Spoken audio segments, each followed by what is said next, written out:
Hey everybody, GXW here. This video will be a lot shorter than my video on my Sony RX100V, as well as the videos I'm doing on the little Activon action cams that I have. But I just wanted to comment and to shoot a quick video about using smartphones as YouTube cameras. And surprisingly, the footage you can obtain from a decent quality smartphone is similar to the quality that you can expect from handheld cameras from just a little while ago. So let's take a look quickly at the smartphones I have and use. These will also contain some sample still footage just to show you kind of like the capabilities that cameras have, even with unusual lighting situations, as well as my just overall thoughts about using them, especially when you're starting out. Believe me, if anybody is an amateur, it's me. So this is my iPhone 7 Plus 256 gigabyte memory smartphone. It's bigger than most smartphones and it holds more data than most smartphones. The bigger is because if any of you have ever seen one of these phones in a store, you'll know that they're quite large. They're almost phablet sized, and I've said in some of my other videos I have enormous hands. This is actually my hand laid physically up against the phone. That's how large my hands are. So for me, this phone, ingloriously as it is in front of my little, well, that's a message and gotta pause. So there's an image of the screen of my phone. It has a forward-facing selfie camera, which is okay for doing selfie footage actually, because it has face tracking and focus and isn't really all that bad for doing it, although the resolution's somewhat limited. And on this particular phone, it has a dual lens setup for the camera, which is kind of awesome, well, when it works correctly, because it's able to select lenses for distance and sharpness. I don't know the exact details for every camera, of course. This is a picture from my iPhone, and it is an outstanding camera, especially for somebody who's getting started, and especially if your footage that you intend to use is mostly up close, shooting pictures of your dog. In my case, my dog's almost always doing the same thing.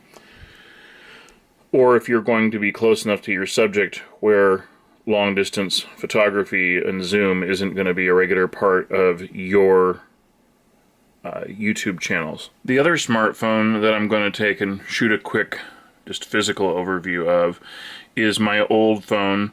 It is a Samsung Note 4.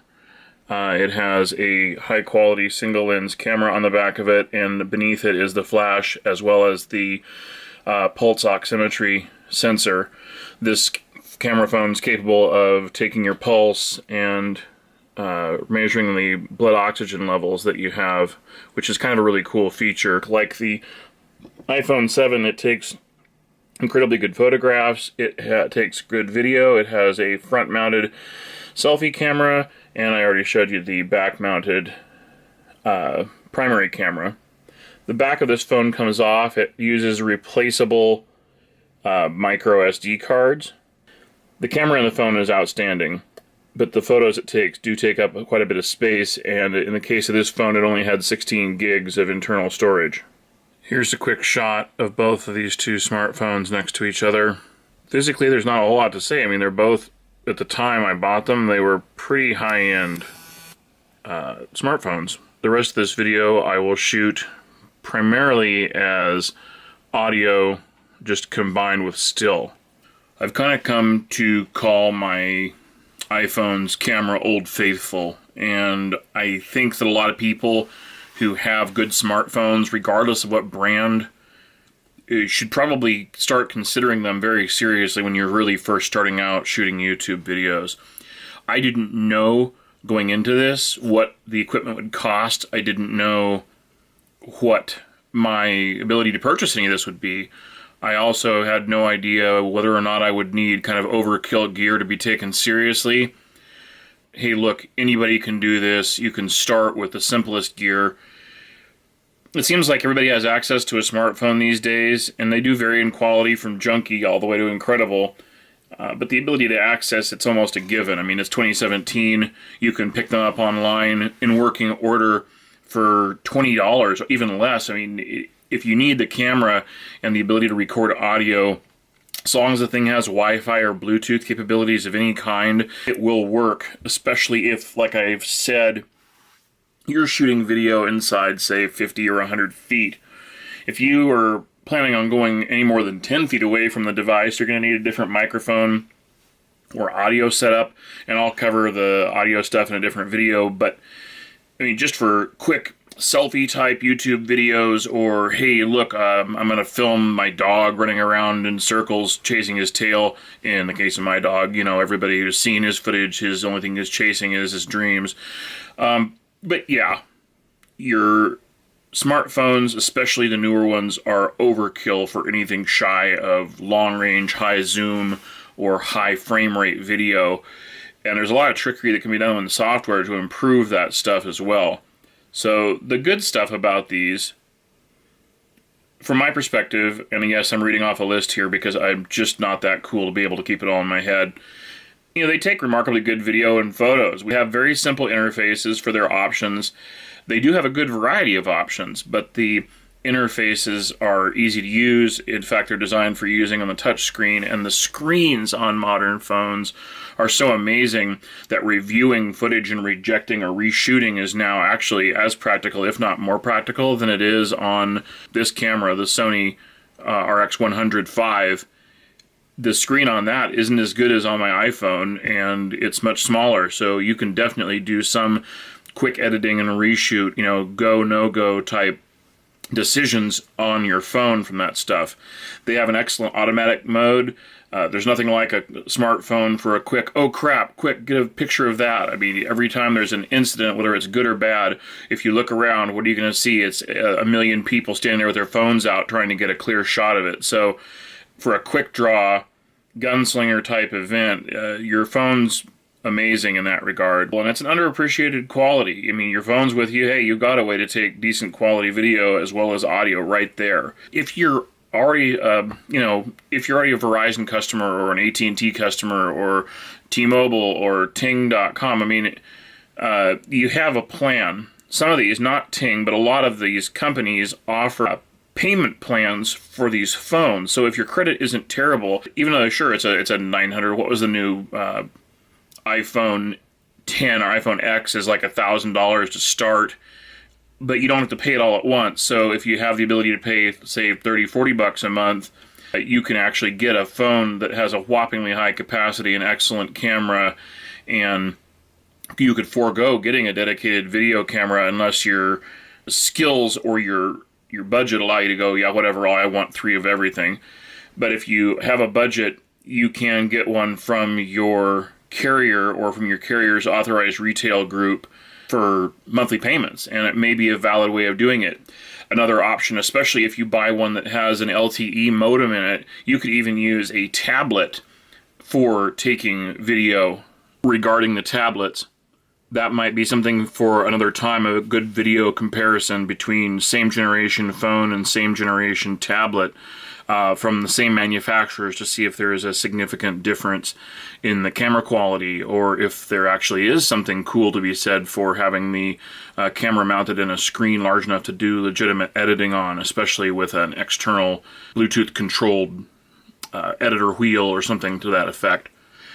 Going into the negatives of these devices, that is to say, going into the negatives of what using a smartphone as your vlogging or your YouTube video camera, they don't have any real optical zoom. Sure, they have digital zoom, and you can get in pretty close if you're willing to trade resolution, but any significant amount of digital zoom looks like, well, digital zoom, and isn't going to provide the detail that a true optical zoom capability will. The next negative is that they have really relatively poor low light and fast action performance. They've improved a lot in recent years. I mean, you see some stunning photographs, some stunning footage saying, you know, wow, this came off of a cell phone, but sadly that footage is in fact pretty much the limit, and it's rare that you can get really good low light or really good super fast footage off of your cell phone camera. The difficulty with offloading images and video from a cell phone, this is only true of Apple products, and I don't really want to go into a rant, an Apple versus Android rant, but the fact that I have to use a transfer cable or the software that Apple wants me to in order to be able to get my footage off of my phone, or else synchronize it with a cloud service and then download it twice. I live in a really rural area in Northeast Oregon, and the best I can get for transferring from a cloud storage is just not fast enough. It makes it a misery, especially trying to take 4K video.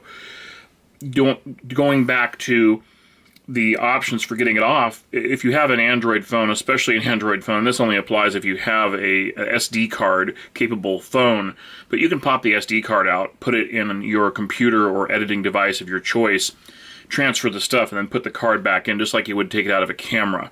So bear in mind, as much as I love the quality and the stunningly good video and photograph quality that my iPhone 7 takes, getting the footage off of it's not as easy as pulling it from a camera. The last real negative is the eye-wateringly high price of these devices. These things are radically expensive.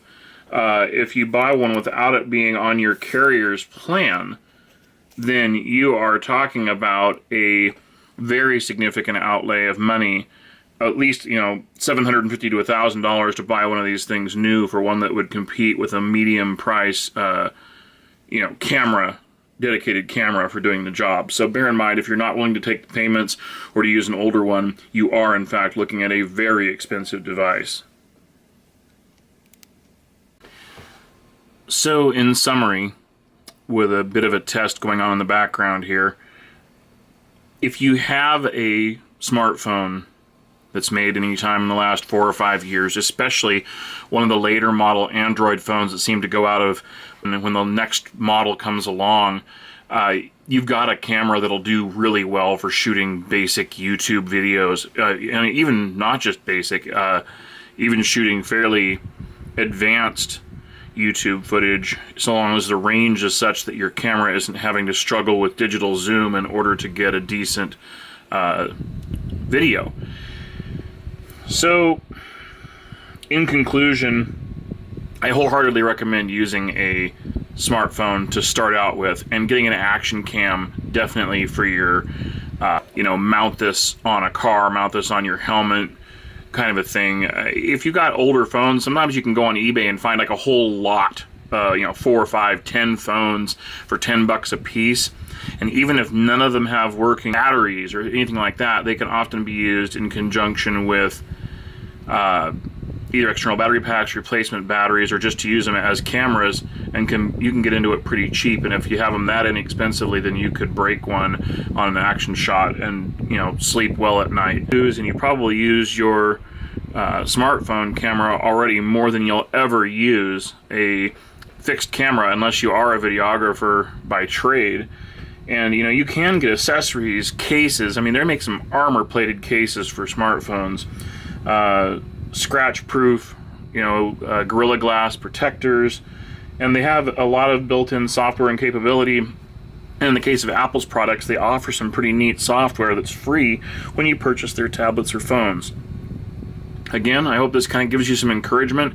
You can definitely consider using a decent smartphone as a video camera getting started in doing shooting your YouTube videos. This is GXW saying, hey, thanks for listening and thanks for watching this quick video on using smartphones. If you like this, subscribe, definitely like the video, and consider supporting me on Patreon. I'd love to be able to do this a lot more. I have a ton of stuff I'd like to cover. As my skills improve, I'm definitely going to need a microphone and other tools of the trade to take this from me pointing this at a wall to me being able to go out and help the community and get these projects started. So thank you again for your support, and have a great day.